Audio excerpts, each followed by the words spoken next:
Hi, everyone, and welcome to another edition of City Spotlight. I'm your host, Pablo Pereira. Today, we come to you from the brand new, and I mean brand new, Performing Arts Education Center here on the Calabasas High School campus.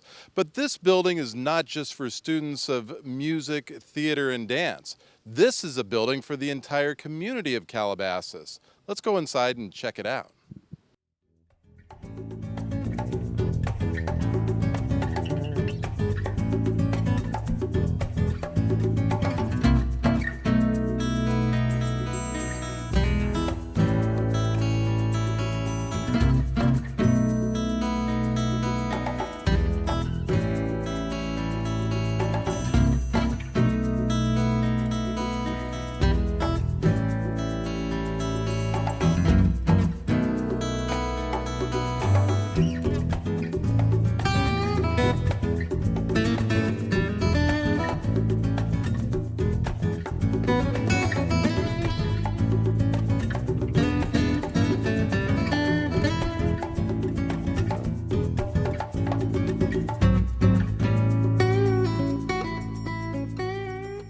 Well, I'm with architect John Fisher. This is kind of your creation behind me. Why don't you describe it for me?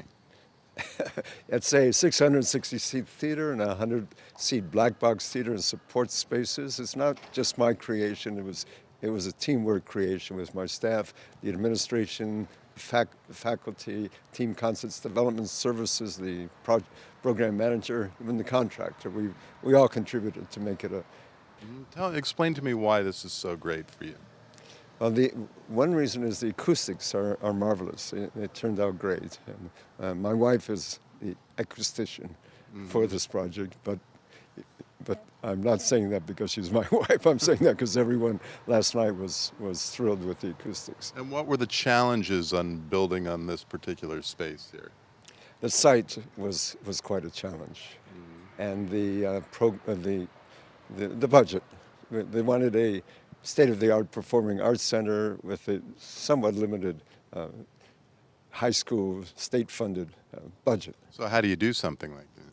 Well, by not getting too elaborate with the materials, everything is exposed, which is educational. That way the students see how a building goes together. They see the exposed ducts, the pipes, they see the construction materials, and that helps save cost also. And so when people come in here and experience the center, what do you hope they get out of it? Well, I hope they fall into the magic of theater. I hope they sit down and become absorbed by the space, the acoustics, and the performers.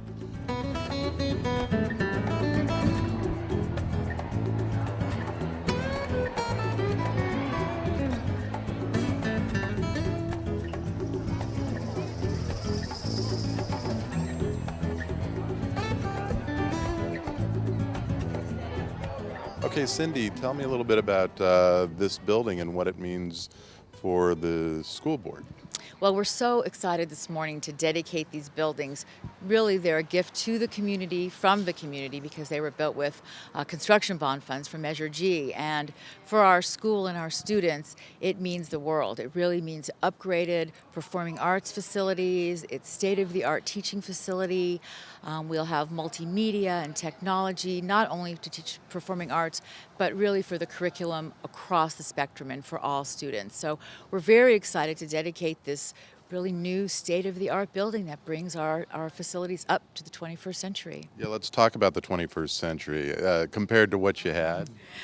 Well, we had about a 40-year-old multi-purpose room. Some people call it a multi-useless room, and but it had no technology really, patchwork kind of lighting and sound, and a facility that we were making do, but really did not have facilities for modern classroom teaching, and this does.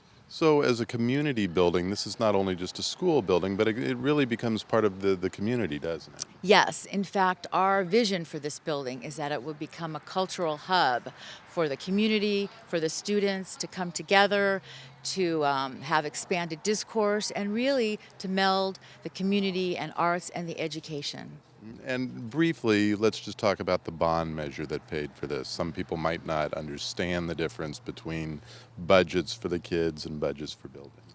Well, this funding came from Measure G, which is designated specifically for construction of school facilities, and by law cannot be used for general fund budget for salaries and other things like that. So we've done many other wonderful things for the students with the Measure G funds. In fact, this is the last major project. We also remodeled a middle school in Darrow Canyon, and we built a new elementary school. We put new science labs in the high schools. So we've done a lot of work with this money, and this is really our last major project. So, of all the projects you've done, is this the most fun? Well, for me personally, I love the performing arts. My children were in the performing arts when they were in high school. For me, this was the most fun project to work on, but all the projects are important to, to the district and to the students.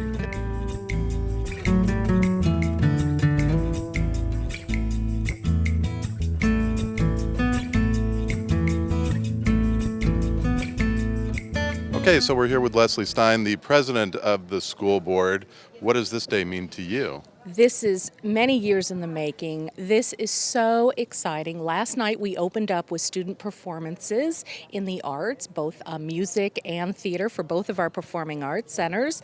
And it was just a chilling experience to see what our kids are really able to do, how talented they are. These performance venues provide just enormous opportunities for all of our students across all disciplines and all curriculum. I understand that of all the bond money, this was really about the last project you were doing. This is the last major project that we have. This started about a decade ago with AC Stell. AC Stell was part of a different bond measure, but it was the broad vision of the district, the modernization. The problem with funding in California is that we don't have money for these kinds of projects. So as new technologies and education evolves, we need to have facilities that match the level of excellence that we aspire to in Las Virgenes. Why don't we talk about the level of excellence in the arts and in the music fields amongst your students? It's pretty high up there, isn't it? Yes, it is. We have many award-winning programs at both of our high schools in arts and theater arts, and they travel around the world competing. It's really exceptional, and most of our students, a large majority of our students, K-12 participate in the arts in our district. We have never wavered in our vision of providing a well-rounded education and educating the whole child. Do you hope that this becomes more than just a center for the school itself and more of a community center? Yes, our vision, the board's vision and the cabinet's vision is for these to be cultural hubs for the community, and where we blend arts, education, and the community together to create new and dynamic, partnerships. So you just aren't looking for the parents of students to come to these facilities, are you? No, we're not. We're hoping that with this level of facility that will bring out the larger community for our student performances, but we are hoping that the community will take advantage of this and bring in lecture series, movie series. I mean, this is we have a 650 stage theater and or seat theater, and we can do just a wide variety of things that can involve and engage the community. I've been asking everyone this morning, compare this building to the one over there. Well, that's funny.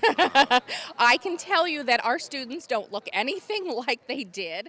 Like I said, they're award-winning. But when we heard them last night and we saw them last night, it is incredible, the talent. So there is no comparison. So you're still new on the job, pretty much, right? Absolutely. How fun is this for you?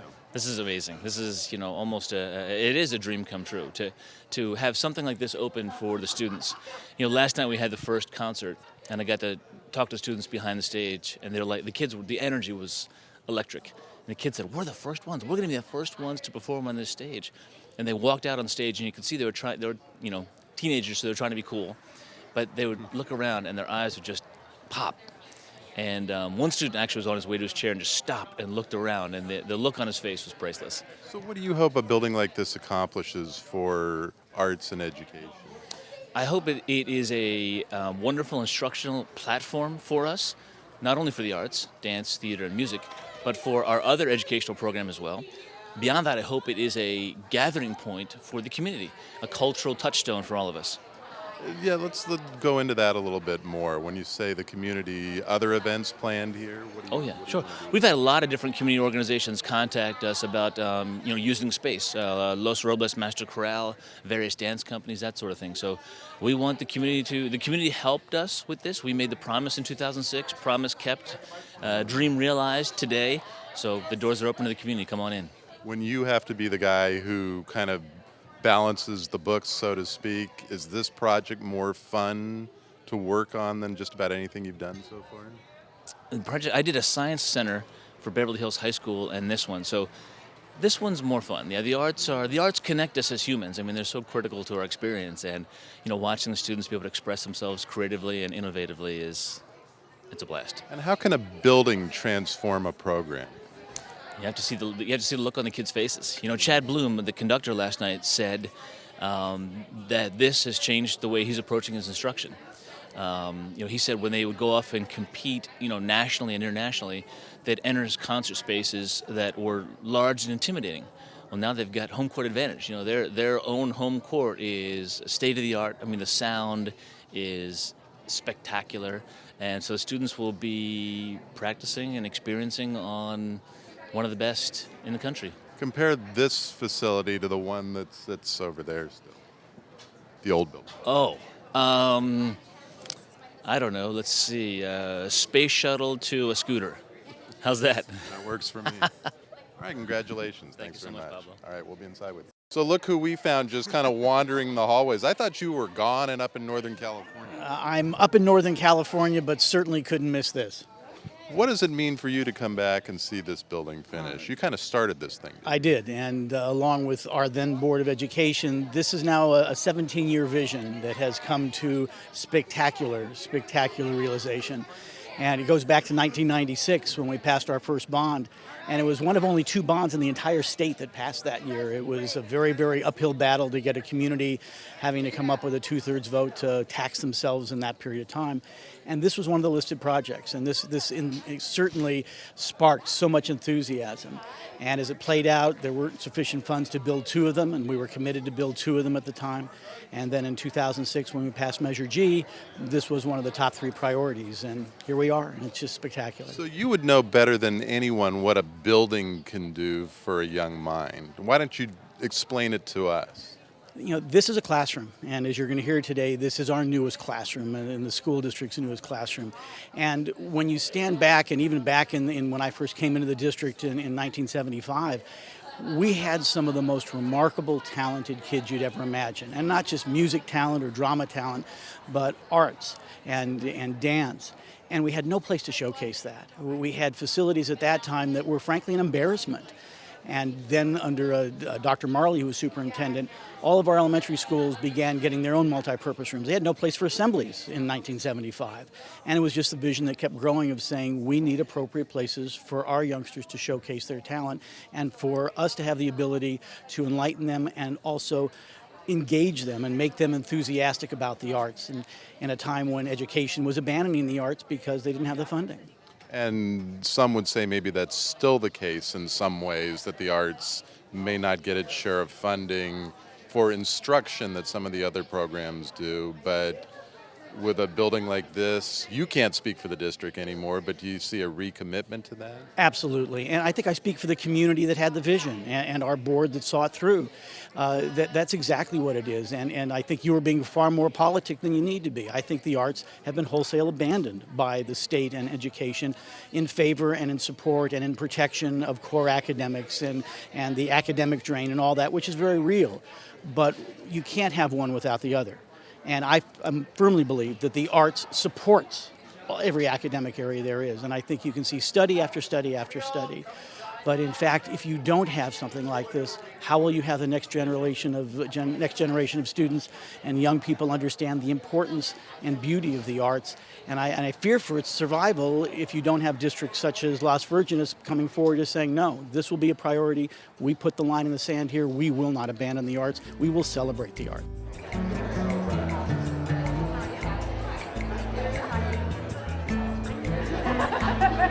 Good morning. I'd like to welcome you all on this historic day. Before I get to the prepared remarks, not prepared by me, but prepared by somebody else, I'd just like to welcome you all for coming this morning and tell you that this building works. Last night we had a wonderful production performance, and it works with the students, it works with the technicians who worked in it, it works with the directors, it works with the audience. And it works much better than my tie works with my suit. When you get up in the morning and then you get out of the door and you realize that your suit has blue highlights in it, and your tie doesn't. It's a difficult moment. And I'm much more glad that I'm here with you now. We're here for the dedication of this Performing Arts Education Center, located on the campus of Calabasas High School. And I want to thank you all for being here to share this momentous day for our kids, our schools, and our community. Just a moment, I was doing some research, and I thought it'd be nice to bring back the original resolution that led to the creation of this wonderful facility. And I just want to point out that this resolution on 28th day of February 2006 is signed by Cindy Iser. And it's really, it's really fabulous to go back in history and find out why we are actually here. Also, the resolution on the next page is signed by Don Zimmering. I want to note that there are 5 ayes and no noes to the vote to put this on the ballot.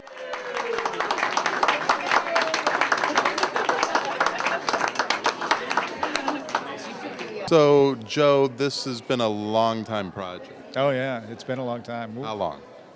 Well, if you count from when the resolution was made, it was 2006, and when it was put on the ballot, and the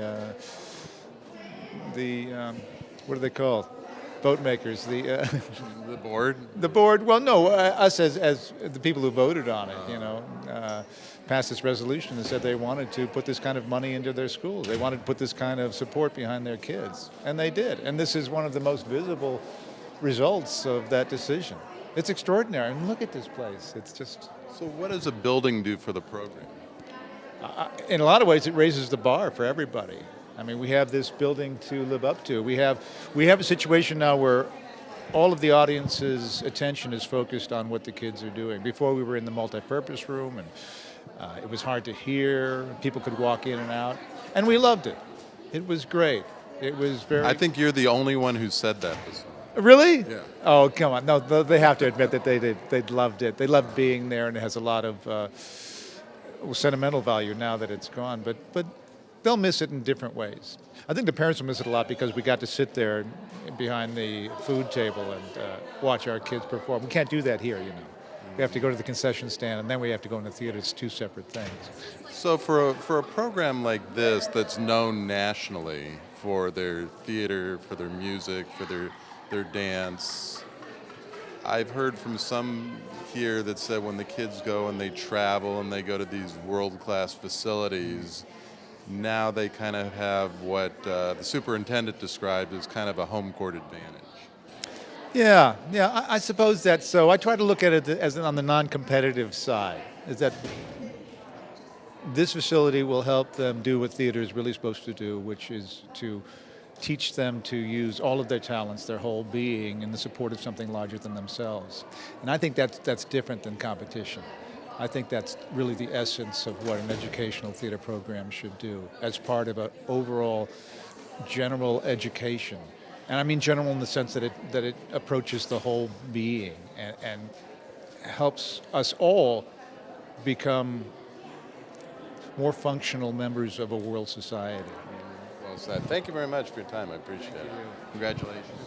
So, CJ Foss, I see your name right here. Yes, that's my name. I'm giddy to be here and to be a part of this incredible event. I heard you in the opening comments this morning talking about your performing arts background. I don't know that everybody knows that about you. I am a proud theater educator. I was the teacher at Birmingham High School teaching theater for about 12 years. I've also been an arts advocate, advocating for CSU credit going for the arts and that we continue to have the arts in every high school. So when you see a building like this on your own campus now, how does that make you feel? I am so thrilled for the students. Just watching their eyes light up when they get to come into this building is extraordinary. What does a building do for students? A building inspires people. The environment matters. And the students just have ever more respect for their art and what they're doing. And they are so thrilled to have this gift to them. Let's give the people who teach in the building credit, though. I mean, you've got to have the backbone, the teachers here to educate them in a building. Thank you for that. The teachers are the backbone for sure. Bill Garrett is my theater teacher and comedy sports teacher. I have two music teachers, full-time music teachers, Aaron Cohen and Josh Barrow. And then I have a full-time dance teacher, Kristen Farino.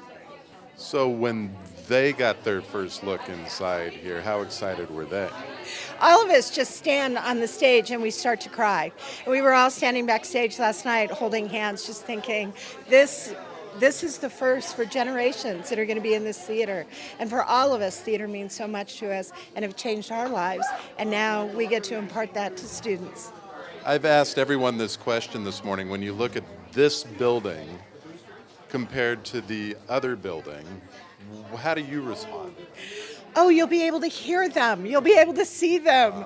It's a world of difference. And the technical theater side of this, we have Brian Ledmer, who's our theater arts stage crew teacher.